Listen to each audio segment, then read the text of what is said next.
Oui, salut tout le monde. On veut vous montrer, parce qu'on travaille beaucoup avec du bois qu'on récupère,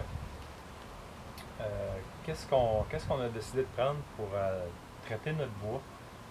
On a essayé plusieurs choses, mais à toutes les fois que ça implique des pigments, on a commencé à faire un peu de recherche pour trouver des pigments naturels. Puis, bon, on n'est pas rendu si loin que ça là-dedans, mais en attendant, euh, si vous pouvez voir la différence entre les deux, on a fait un petit test avec de l'huile de chanvre.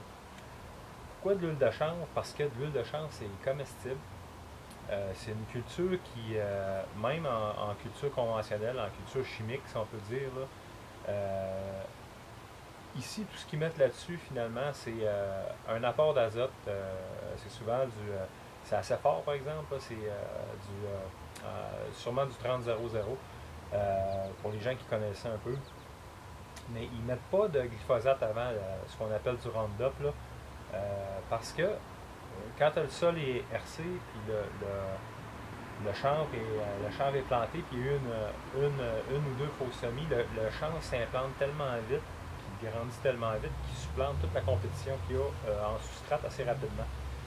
Et ça finit que tu mets pas de fongicides, pas de pesticides, pas d'herbicides.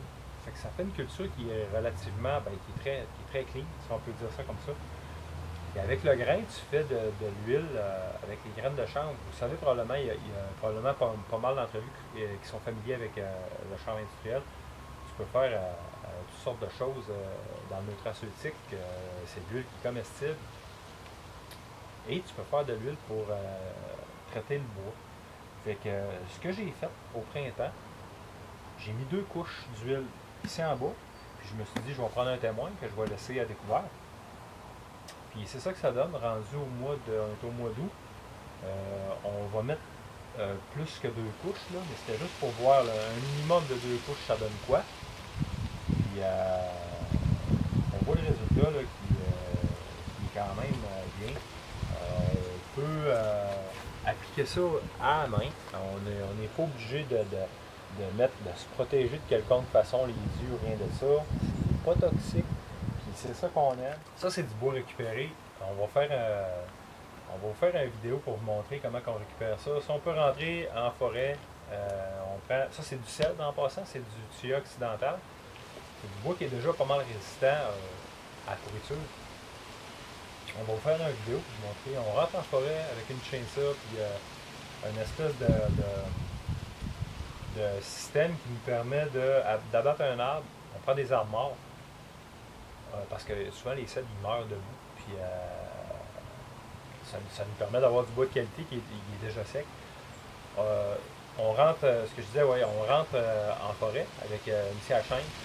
Puis on peut couper nos pièces directement en forêt puis sortir avec nos pièces au lieu de prendre prendre l'arbre au complet. Puis, alors on peut y aller avec, nous autres on y va avec un petit pick-up.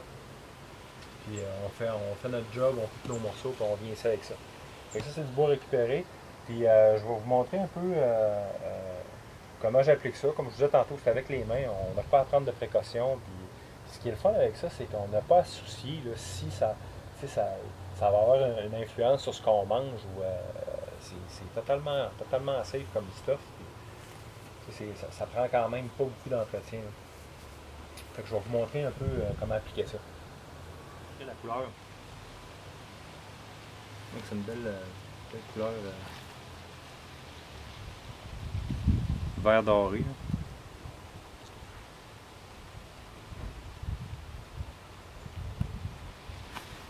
Moi, comme je disais tantôt, j'applique ça à la main.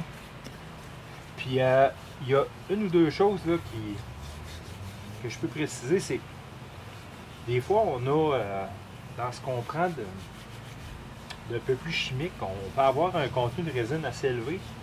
Alors quand on chauffe notre enduit, il devient comme un peu plus luisant, puis il se cire, si je peux dire ça, là, excusez les anglicismes, là, mais il se cire quand on le chauffe à cause que la résine, elle devient, je vais essayer sur mon témoin, parce que, puis on peut y aller, là, c'est sûr que le best, c'est que ça soit tout bu par le bois. Bon, ce que je disais, c'est que quand on prend de quoi de plus chimique, ça se referme, ça scille à cause des résines qu'il y a dedans. Celui-là ne fait pas ça, OK? Même si on le chauffe puis on le frotte, il reste un peu, je dirais, huileux. Puis la poussière a un peu tendance à coller dessus, mais avec le temps, les intempéries, le soleil,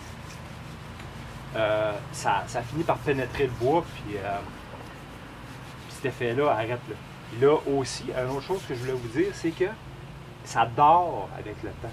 C'est-à-dire que un coup que le bois il est huilé, puis il est exposé au soleil, il va tout le temps devenir un petit peu plus foncé avec le temps jusqu'à devenir très